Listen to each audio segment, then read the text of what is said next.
قالا، انہوں نے کہا، صلی بنا رسول اللہ صلی اللہ علیہ وسلم ذات یوم، ایک دن حضور نے ہمیں نماز پڑھائی، امامت فرمائی، ثم اقبل علینا بوجہہ، پھر اپنا چہرہ اپنا رخ ہماری طرف کر کے آپ نے گفتگو شروع کی، فوعظنا موعظۃ بلیغۃ، پھر آپ نے ایک ایسا واعظ فرمایا جو بہت ہی دلوں میں اتر جانے والا تھا، بلیغ، بلغ پہنچ جانا، تو گویا کہ وہ ہمارے دلوں میں سرایت کر گیا۔ ذرفت منہ العیون، اس کی تاثیر اس درجے ہوئی کہ ہماری آنکھوں میں آنسو ابل آئے، بہہ پڑی ہماری آنکھیں۔ وَوَجِلَتْ مِنْهَا الْقُلُوبُ، اور ہمارے دل جو ہیں دہل گئے، لرز گئے۔ فَقَالَ رَجُلٌ، تو عرض کیا ایک شخص نے، یا رسول اللہ، اے اللہ کے رسول صلی اللہ علیہ وسلم، كَأَنَّ هَذِهِ مَوْعِظَةُ مُوَدِّعٍ، یہ تو ایسا محسوس ہو رہا ہے کہ آپ کا یہ وعظ وداع کرنے والے کا وعظ ہے، یعنی کہ گویا کہ آپ اب ہم سے رخصت ہونے والے ہیں۔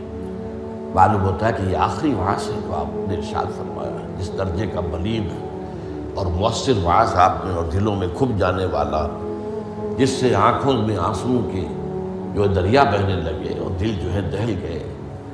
تو کأن هذه موعظۃ مودع، وداع کرنے والا، مودع، تو جیسے وہ جاتے ہوئے آخری وقت میں نصیحت کرتا ہے، آپ کی معلوم ہوتا ہے ایسی نصیحت ہے۔ فأوصنا، تو ہمیں ذرا مزید وصیت فرمائیے کہ آپ ہمیں کیا تاکید کر رہے ہیں، اگر یہ واقعی آپ کا اس دنیا سے رخصتی کا وقت قریب آ گیا ہے تو پھر ہمیں وہ باتیں بتائیے کہ جن کی ہمیں سب سے زیادہ ضرورت ہوگی۔ اب یہاں سے حضور کا قول شروع ہو رہا ہے۔ فقال، حضور نے فرمایا، اوصیکم بتقوی اللہ، سب سے پہلے تو میں وصیت کرتا ہوں تمہیں اللہ کا تقوی اختیار کرنے کی۔ تقوی کے معنی بہت مرتبہ بیان ہو چکے، بچنا، اور یہ تقوی ایک دنیا کا ہے، ایک آخرت کا ہے۔ دنیا میں معصیت سے بچنا، گناہوں سے بچنا، اللہ کی نافرمانی سے بچنا، شریعت کے حدود سے تجاوز کرنے سے بچنا، یہ بچنا ہے، بچ کر چلنا۔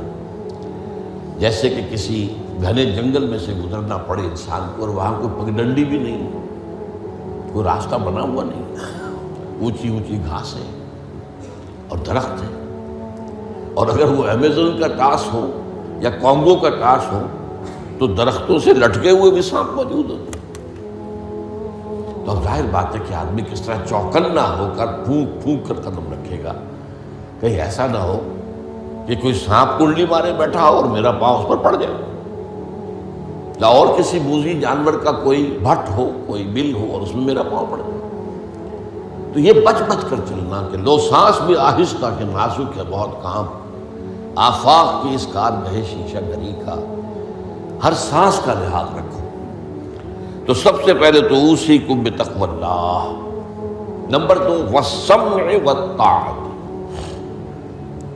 ایک نظم جماعت جو ہے، تمہاری اجتماعیت، صاحب بات ہے میرے بات خلافت ہوگی، ابھی تو تم میری بات مان رہے ہو، میں اللہ کا رسول بھی ہوں، لیکن اب میرے بعد رسول تو نہیں ہوگا، نبی تو نہیں ہوگا، خلیفہ ہوگا، لیکن اس کے لیے بھی سمع و طاعت، اس کا حکم سننا اور ماننا، تاکہ رکھنے نہ پڑے جماعتی زندگی میں، افتراق نہ ہو۔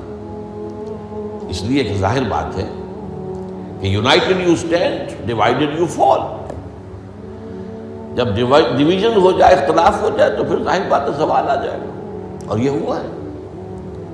حضرت عثمان رضی اللہ تعالیٰ عنہ کی شہادت کے بعد سے وہ ڈویژن ہو گئی، شیعان عثمان، شیعان علی، اور پھر آپ کو معلوم ہے خانہ جنگی ہوئی۔ حضرت علی رضی اللہ تعالیٰ عنہ کا جو پورا عہد خلافت جو ہے وہ خانہ جنگی کی نظر ہو گیا۔ 1 لاکھ کے قریب مسلمان جو ہے ایک دوسرے کی تلواروں اور تیروں اور نیزوں سے ختم ہو گئے۔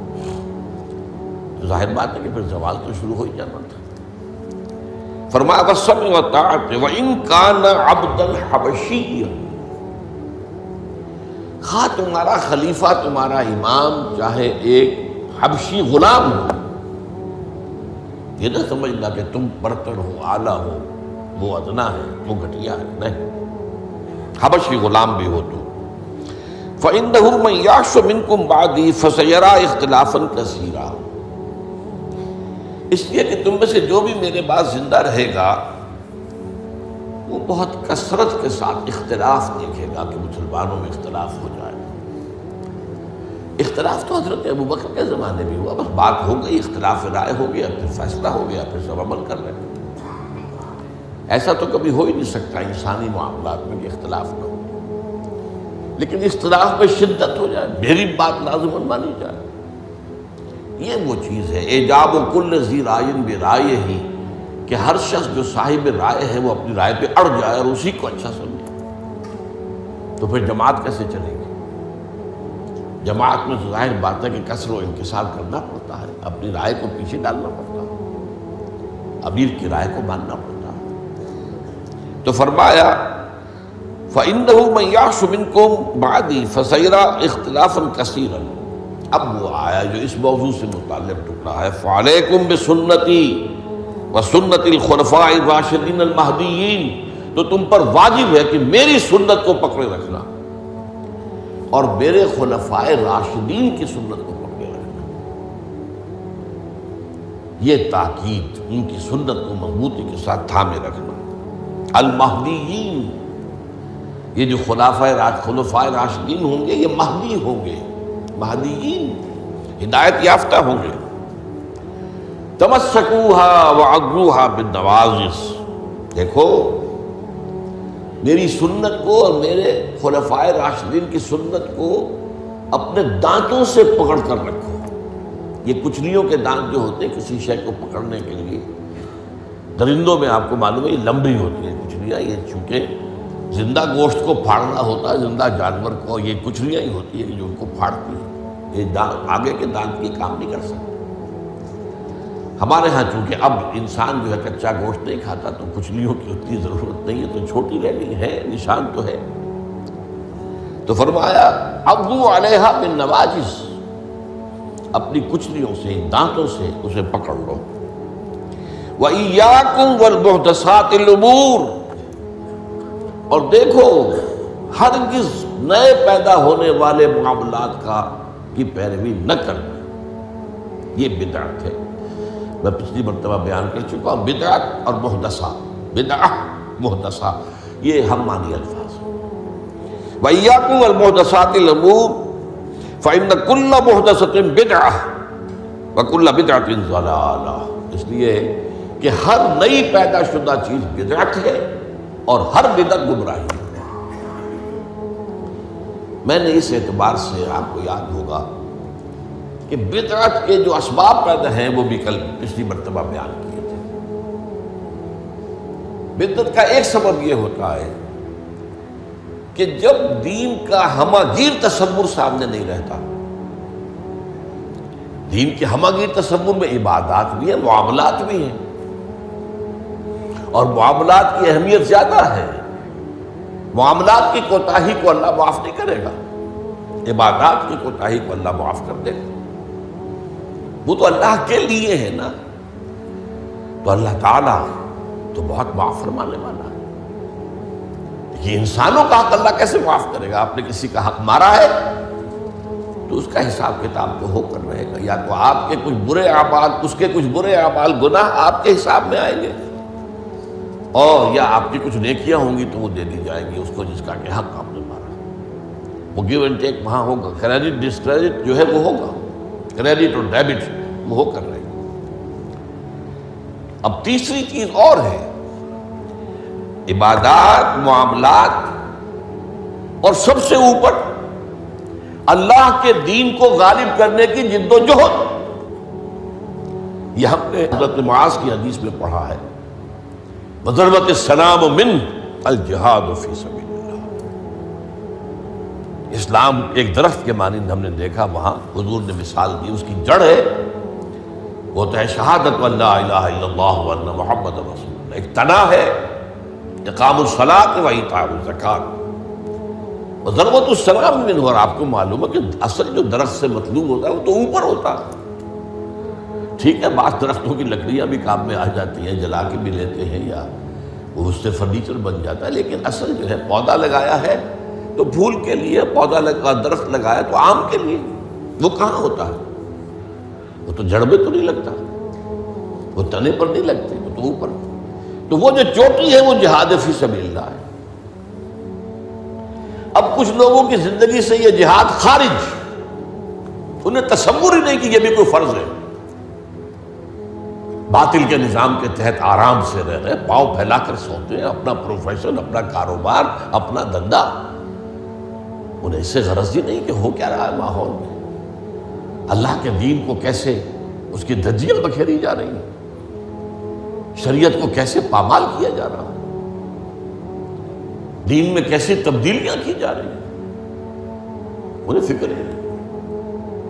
تو ادھر سکڑ کر آ گئے.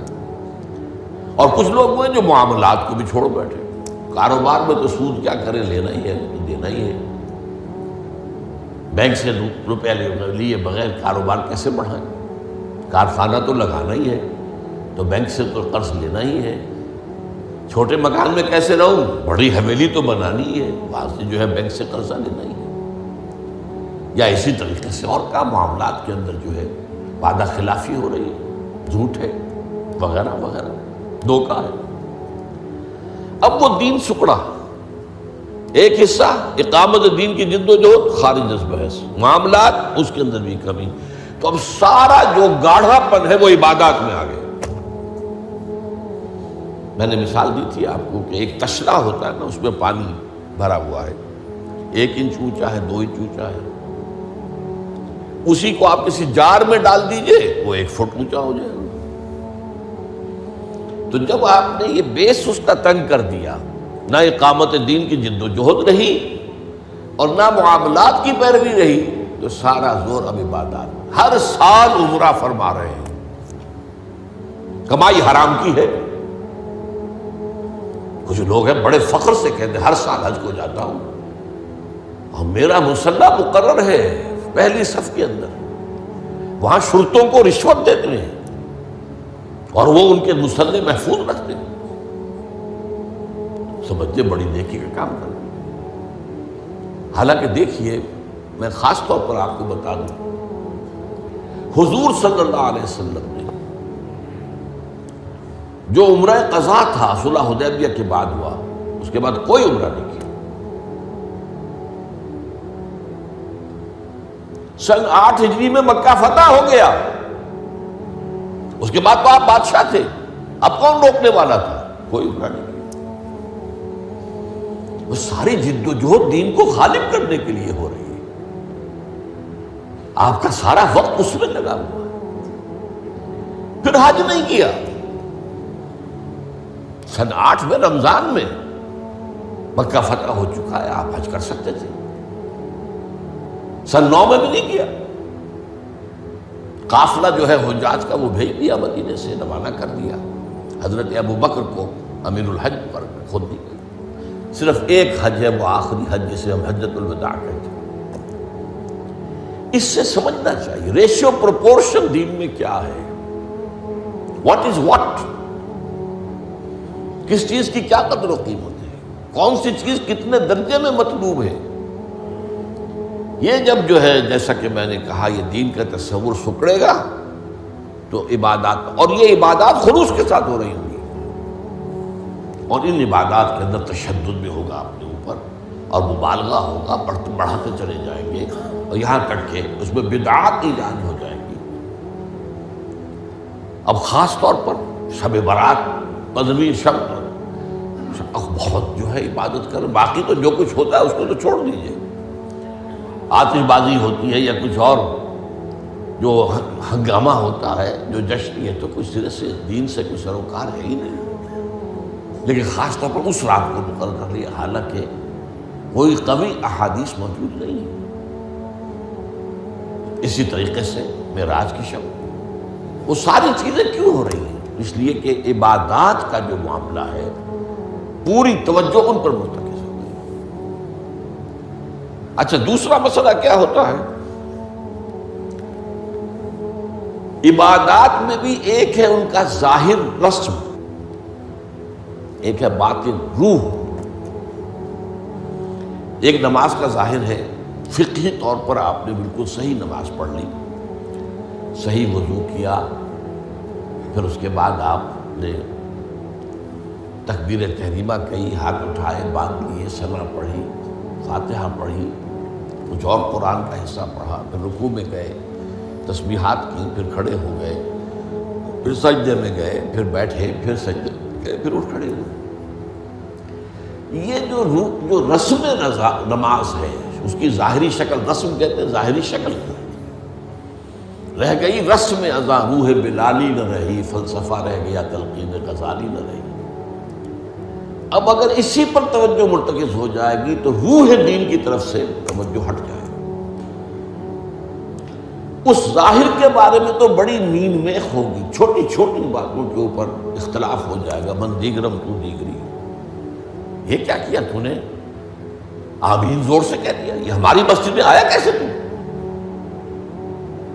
آئندہ جرت نہ کرنا، ٹانگیں توڑ دیں گے، یہ کیا رفع یدین کر رہے ہو؟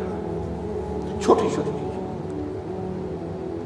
بڑی چیزیں سب ہضم، لکڑ ہضم، پتھر ہضم، سود ہضم، جھوٹے کاروبار سے آنے والی آمدنی ہضم، یہ اختلافات ہضم نہیں ہوتے۔ اس میں پھر رسومات کا اضافہ ہوگا، رسومات پر رسومات، رسومات پر رسومات۔ اب اسی کی ایک مثال ہے، شادی بیاہ کے لیے رسمیں کتنی ہو گئی۔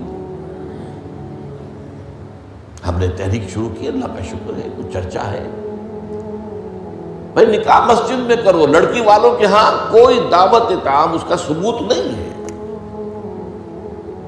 دعوت طعام ایک ہے، اور وہ دعوت ولیمہ ہے لڑکے کی طرف سے، اس کا گھر آباد ہوا ہے، وہ اپنی خوشی منائے، سیلیبریٹ کرے اپنے دوستوں، یہ ثابت ہے، اس کی تاکید ہے۔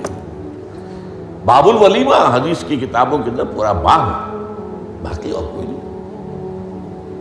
اب یہ ہمارے ہاں بارات چڑھ رہی ہے اور پہلے سرا بن رہا ہے، اور پھر وہاں کچھ پیسے پیش کیے جا رہے ہیں، پھر وہ بارات گئی ہے جتھا بن کر، اور وہ لڑکی والوں کے ہاں جو ہے وہاں نکاح ہوا ہے، اور وہاں پھر وہ جو کھانے کھائے جا رہے ہیں، ان میں جو آپ کو معلوم ہے اسراف ہو رہا ہے، جو کھانا جو ہے برباد ہو رہا ہے جس طریقے سے کھاتے ہیں، یہ ساری چیزیں۔ اور پھر کتنی دعوتیں ہوتی ہیں، مہندی کی دعوت ہو رہی ہے، مہندی کی رسم ہو رہی ہے، ابھی تو تاریخ لینے جا رہے ہیں لڑکی والوں کے ہاں، وہ دعوت ہو رہی ہے، جشن ہو رہا ہے، پر ہوتا کہاں ہے یہ؟ جن لوگوں کی حرام کی کمائی جو ہے، جن کے پاس انبار اس کے ہیں، وہ اپنی دولت کے اظہار کے لیے یہ سارے کام کرتے ہیں،